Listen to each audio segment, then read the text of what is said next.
जय हिंद दोस्तों, मैं महेश चमोली आपका स्वागत करता हूं ड्रीम डिफेंस अचीवर्स में। आज हम लोग जिस चीज़ के बारे में पढ़ने चाह रहे हैं वो है आई, मी, माई और माइन। ये चारों चीज़ें क्या हैं? क्या ये चारों चीज़ें एक ही हैं या फिर इनका यूज़ अलग अलग है ये एक ही? क्या इनका मीनिंग एक ही है? इन सब चीज़ों के बारे में आज पढ़ेंगे। एक और चीज़ मैं आपको बताना चाहता हूँ, इन सब चीज़ों के बारे में जानने वाले जो व्यक्ति हैं वो दो तरह के व्यक्ति हैं। एक पर्सन वो जो किसी एग्ज़ाम की तैयारी कर रहे हैं, किसी कॉम्पिटिटिव एग्ज़ाम की तैयारी कर रहे हैं वो, और दूसरा वो व्यक्ति जो सिर्फ उसको कम्युनिकेशन में यूज़ करना चाहता है ना। वो इंग्लिश बोलना चाहता है और इंग्लिश बोलने के साथ ही साथ वो ये भी देखना चाहता है कि इनको यूज़ कैसे करें। वो आई, मी और माई के बारे में। तो चलिए चलते हैं ज़रा वीडियो की तरफ और देखते हैं हम लोग आई, मी, माई और माइन में क्या डिफरेंस है। तो सबसे पहले तो मैं आपको बताते चलूँ कि ये जो आई है इसका जो मतलब होता है उसको हम लोग कहते हैं मैं। ये जो मी है इसका मतलब मैं भी होता है और इसका मतलब मुझे भी होता है। ये जो माई है, माई का मतलब हम लोग मेरा कह सकते हैं या फिर मेरी भी कह सकते हैं, मस्कुलाइन और फेमिनाइन को। और माइन का भी मतलब मेरा या मेरी हम लोग कह सकते हैं। तो इन चार चीज़ों का जो आपने मीनिंग देखा होगा लगभग सिमिलर है। ऐसा कुछ नहीं है कि आप इनको डिफरेंशिएट कर पाओ, तो जरा एक बार देखें आई, मी और माई और माइन में यूज कैसे करेंगे हम लोग। तो सबसे पहले तो मैं आपको ये बता दूं कि आई, मी, माई और माइन जो है ये प्रोनाउन है। इनको हिंदी में सर्वनाम कहते हैं, सर्वनाम। तो ये प्रोनाउन है। अच्छा, आई भी प्रोनाउन है, मी भी प्रोनाउन है, माई और माइन। एक और चीज़ मैं आपको बताते चलूं, ये सारे प्रोनाउन तो हैं लेकिन ये सारे आई के ही पार्ट हैं। आई से ही बनता है मी, आई से ही बनता है माई और आई से ही बनता है माइन।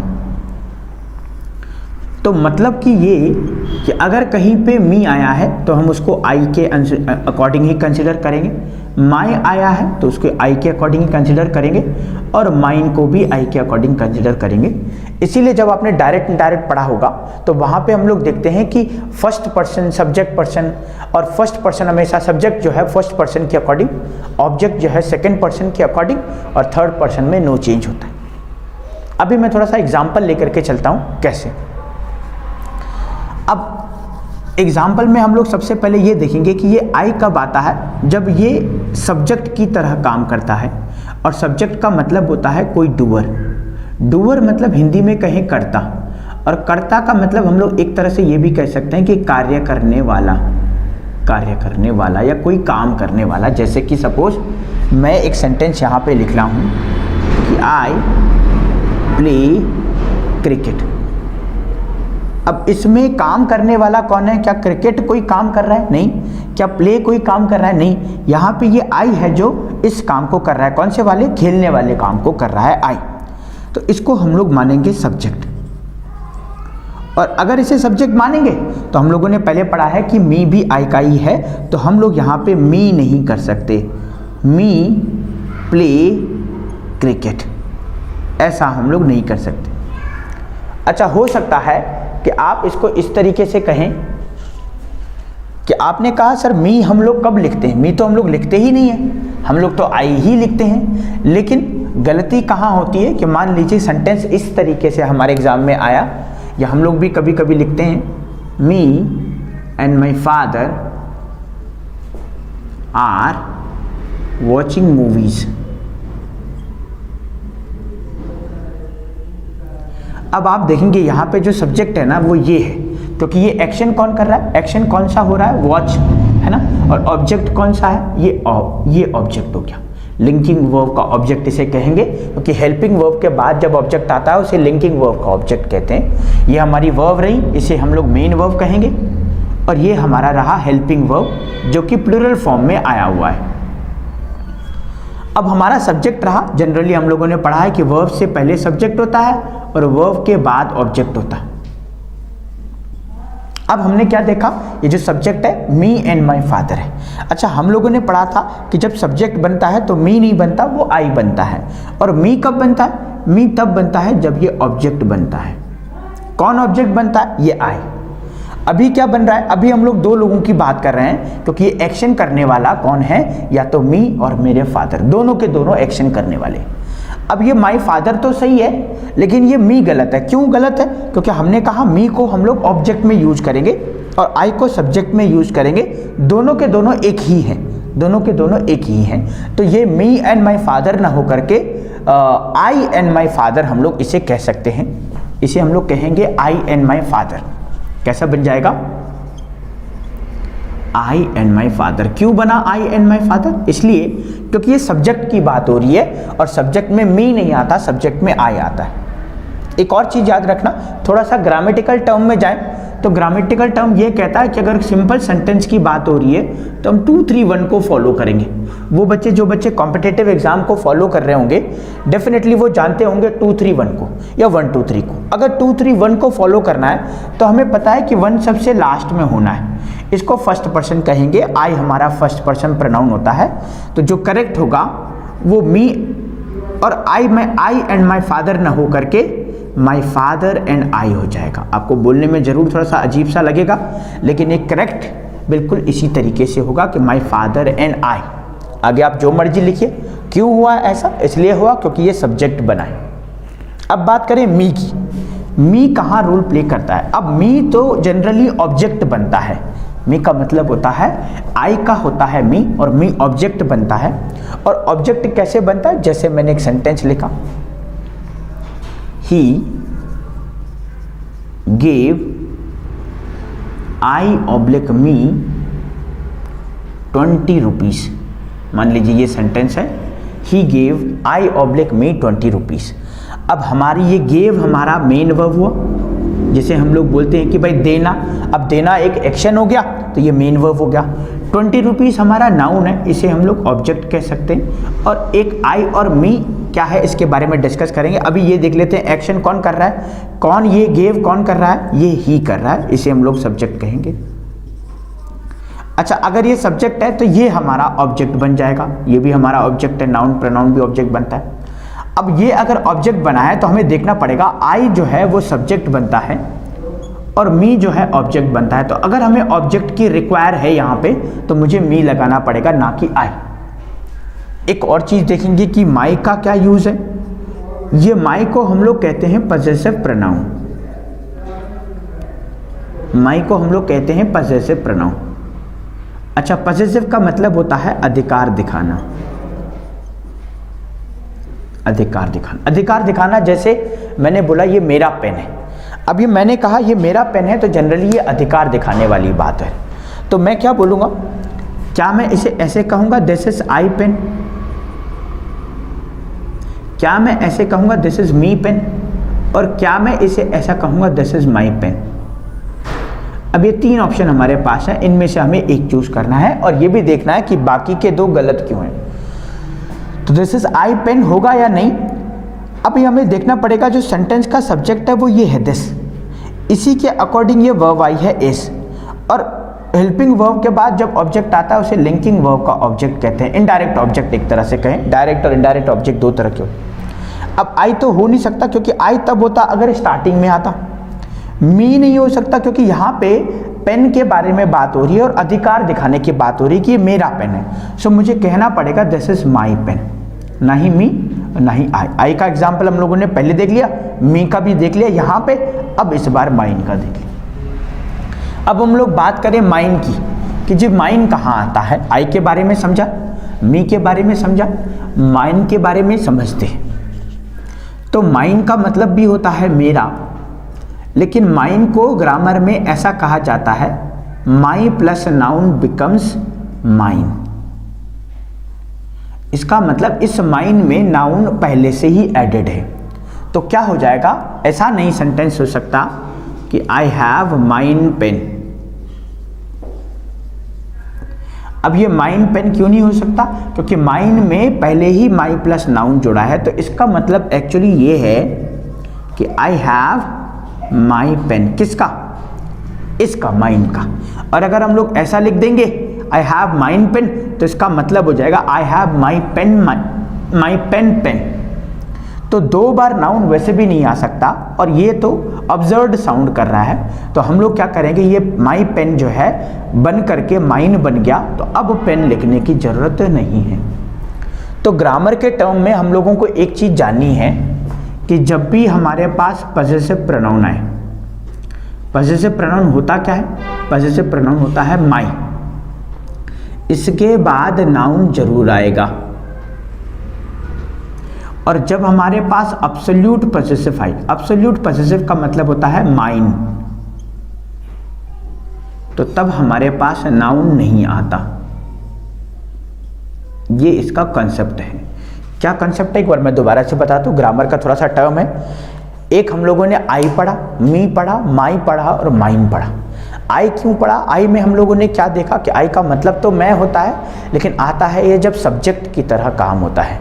सब्जेक्ट जब होगा, जैसे मान लीजिए आपको कहना है कि माई नेम इज, अब माई नेम इज आपने देखा, आपने बोला सर माई नेम सब्जेक्ट बना है, और अगर सब्जेक्ट बना है तो आई होना चाहिए, तो आई बिल्कुल सही है, आई नेम बिल्कुल सही है। लेकिन हम लोगों ने देखा कि आई के बाद ये नाउन नहीं आ सकता, क्योंकि नाउन कब आता है? ये पजेसिव प्रोनाउन के बाद नाउन आता है, और पजेसिव प्रोनाउन माई होता है। इसीलिए माई के बाद नेम यूज कर सकते हैं, आई के बाद नहीं आएगा, क्योंकि ये तो सब्जेक्ट आ गया। अब सब्जेक्ट के बाद तो जनरली वर्ब आनी है, तो ये आई का यूज हो गया। मी कब देखा हम लोगों ने? मी देखा जब ऑब्जेक्ट की बात होती है। ऑब्जेक्ट हमेशा रिसीवर्स होता है। रिसीवर्स मतलब रिसीवर्स जब ऑब्जेक्ट करेगा, रिसीव कोई चीज कब करते हैं? जब कोई एक्शन होता है, और एक्शन कौन करेगा? एक्शन करेगा हमारा सब्जेक्ट। सब्जेक्ट जो एक्शन करेगा तो रिसीव करने वाला हमेशा ऑब्जेक्ट होगा। इसका मतलब जब हम मी की बात करेंगे ना, तो मी की बात करेंगे तो कोई दो पर्सन वहां पे होंगे, एक जो काम कर रहा होगा और दूसरा जो रिसीव कर रहा होगा। तो जो काम कर रहा होगा उसको हम लोग आई की तरह यूज करेंगे, और जो रिसीव कर रहा होगा उसको हम लोग मी की तरह यूज करेंगे। अब बच्चा माई और माई। माई का जो यूज होता है वो पजेसिव के लिए होता है, जब हम लोग अधिकार दिखाने की बात करते हैं। एक और चीज ध्यान में रखनी है कि माई के बाद हमेशा नाउन आता है। और माइन का यूज क्या है कि माइन क्या करता है? ये अब्सोल्यूट पजेसिव। अब्सोल्यूट पजेसिव का मतलब होता है कि जब हम लोग ज़्यादा अधिकार की बात करते हैं। भाई एक तो मैं बोल रहा हूँ कि भाई ये मेरा पेन, और एक मैं बोल रहा हूँ कि ये मेरा ही पेन है। तो मेरा पेन और मेरा ही पेन में डिफरेंस है, क्योंकि मेरा पेन जब आप कह रहे हैं तब आप नॉर्मल चीज़ों की बात कर रहे हैं, तब आप सिर्फ किसी को बता रहे हैं, एक इन्फॉर्मेशन दे रहे हैं कि ये मेरा पेन। लेकिन जब आप ऐसा कह रहे हैं कि मेरा ही पेन है, इसका मतलब आप दूसरे को श्योर करा रहे हैं या इंश्योर करा रहे हैं कि भाई ये चीज़ मेरी ही है, या उससे पहले डाउट किसी को रहा होगा तो आपने पक्का करने के लिए ऐसा कहा कि ये मेरा ही है, तब हम लोग माइन लगाएंगे। ग्रामेटिकल टर्म की बात करें तो पजेसिव प्रोनाउन कभी भी अपने साथ नाउन नहीं लेता, सॉरी पजेसिव प्रोनाउन हमेशा अपने साथ नाउन लेगा, लेकिन जो एब्सोल्यूट पजेसिव है वो अपने साथ कभी भी क्या नहीं लेगा? नाउन नहीं लेगा। अब हम लोग क्या करते हैं, थोड़ा सा कुछ क्वेश्चंस की तरफ चलते हैं, देखते हैं कि हम लोगों ने जो सीखा है क्या वो कुछ क्वेश्चंस पे काम आ सकता है, क्या उससे कुछ क्वेश्चंस बन सकते हैं। बहुत इजी क्वेश्चंस रहेंगे, देखते हैं हम लोग कितना बना पाते हैं। तो पहला क्वेश्चन मान लीजिए मैं लिख लेता हूं,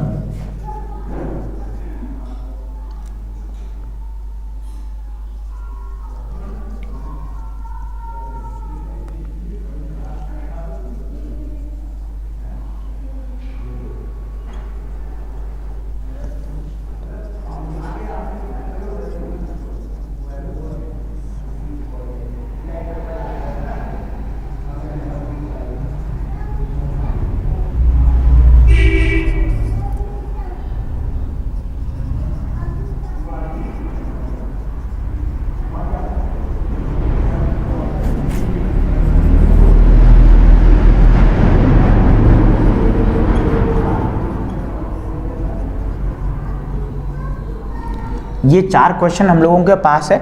इन चारों में जो हम लोग ऑप्शन फिलअप करेंगे वो यही रहेगा, आई, मी और माई और माइन।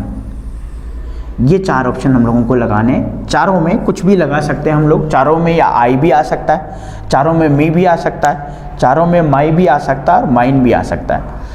अब आप इस थर्ड वाले सेंटेंस की तरफ चलना, these books are. These books are क्या है, और जो भी यहाँ पे ऑप्शन होगा उसके बाद हमारे पास कुछ नहीं है। अच्छा, ऐसा कब केस होता है? ऐसा एब्सोल्यूट पॉसेसिव का केस होता है, उसके बाद कोई नाउन नहीं आता। तो एब्सोल्यूट पॉसेसिव मतलब जब ज़्यादा अधिकार की बात, और ज़्यादा अधिकार वाला माइन हो जाता है। तो दीज बुक्स आर माइन। अच्छा, क्या हो अगर आप यहाँ पे माई लिख दें तो क्या हो, अगर आपने लिखा दीज बुक्स आर माई, तो अब आपने पजेसिव प्रोनाउन लगा दिया, अब इसके बाद एक नाउन लिखना बहुत जरूरी है। तो आपने कहा these books are my books, तो एक तरह से तो सेंटेंस गलत हो जाएगा, लेकिन अगर आपने माई लगाना है तो आपको नाउन लिखना पड़ेगा, जो कि गलत है। इसी वजह से आप लोगों को लिखना पड़ेगा माई। क्यों? इसके बाद कोई दूसरा नाउन नहीं है। अच्छा देखना, यहाँ पे फोर्थ वाले क्वेश्चन में यहाँ पे हमको कुछ फिलअप करना है और इसके बाद एक नाउन है, whether this is singular noun और plural noun, but we have to use any noun here. तो अब हम लोग देखेंगे कि भाई यहाँ पे कोई नाउन यूज करना है, कोई भी प्रोनाउन यूज करना है, क्योंकि इसके आगे नाउन है। तो ये होता है एब्सोल्यूट पॉसेसिव, नहीं पॉसेसिव वाले केस में। So these are my books, क्योंकि इसके बाद एक नाउन आना बड़ा जरूरी। अब हम लोग बात करें दोनों की। अब देखना बेटा, इसमें सब्जेक्ट आई बना है, पहले से ही आ गया, तो दूसरी बार आई नहीं आएगा, तो कुछ और आएगा। और इसमें सब्जेक्ट ही बन गया, इसका मतलब यहाँ पे ऑब्जेक्ट की बात हो रही है। तो ऑब्जेक्ट में हम लोग ना ही माई को यूज करते हैं ना माइन को, ऑब्जेक्ट में हम लोग यूज करते हैं मी को। तो he brought me some toys. और सेकंड वाला क्या कह रहा है कि आई हैव ओन डिजायर। अब ये ओन, तो बेटा ओन और डिजायर ये नाउन की बात हो गई, माइन नहीं आ सकता, आई नहीं आ सकता और मी भी नहीं आ सकता। तो बचा हमारा क्या? My. I have my own desire. अच्छा, माइन क्यों नहीं आ सकता? क्योंकि अगर हम लोग माइन लगाते हैं तो आगे हमें सबको हटाना पड़ेगा, तो इसलिए ये भी हट जाएगा। आई क्यों नहीं लगाएंगे? क्योंकि आई हमारा पहले आ चुका है, तो दो दो सेंटेंस में सब्जेक्ट नहीं हो सकते, एक सब्जेक्ट और एक ऑब्जेक्ट होगा। अच्छा, मी हम लोग लगा सकते थे, लेकिन इसका सेंस नहीं बन रहा है, क्योंकि ऑब्जेक्ट तो है, लेकिन हमें देखना है आगे वो किसी नाउन की बात कर रहा है, तो हमें लगाना पड़ेगा I have my own desire. ठीक ऐसे ही यू का भी कॉन्सेप्ट काम करता है, जिसमें यू होता है, ऑब्जेक्ट भी यू बनता है, पॉसेसिव केस योर होता है और एब्सोल्यूट पॉसेसिव योर्स। ऐसे ही दे का होता है, दे का सब्जेक्ट दे ही रहता है, ऑब्जेक्ट दे का बन जाता है देम, और पॉसेसिव केस में दे बन जाता है देयर। तो आपने शायद सुना होगा कि देयर कोई और ही एक प्रोनाउन है, नहीं, ये दे का ही होता है देयर। एब्सोल्यूट पॉसेसिव में दे का बन जाता है देयर्स। हमारे एग्जाम में एरर आता है शी से। शी का जो ऑब्जेक्ट होता है उसे हर कहते हैं, हमें पता भी होगा। शी का जो पॉसेसिव केस है उसे भी हर कहते हैं, लेकिन सी का जो एब्सोल्यूट पॉसेसिव है वो बनता है हर्ष, HERS। और जनरली हमें नहीं पता होता है कि हर्ष एग्जिस्ट करता है या नहीं करता है, तो एग्जामिनर क्या करता है, क्वेश्चन लिख देता है और क्वेश्चन के बीच में डाल देता है हर्ष, और हमें लगता है कि हर्ष कोई वर्ड होता ही नहीं है, जबकि वो टोटली गलत है। तो आज की वीडियो में हम लोगों ने 4 चीज़ों को डिस्कशन किया, आई, मी, माई और माइन। इन 4 चीज़ों के बारे में जाना, इनका मीनिंग क्या है, ये किस तरीके से ग्रामर में यूज होते हैं, और इनके ऊपर बेस्ड हमने 4 क्वेश्चन भी किए। आई होप आपको इस वीडियो से ज़रूर हेल्प मिली होगी। हम लोग मिलते हैं नेक्स्ट वीडियो में कुछ और कॉन्सेप्ट को लेकर के। तब तक के लिए जय हिंद।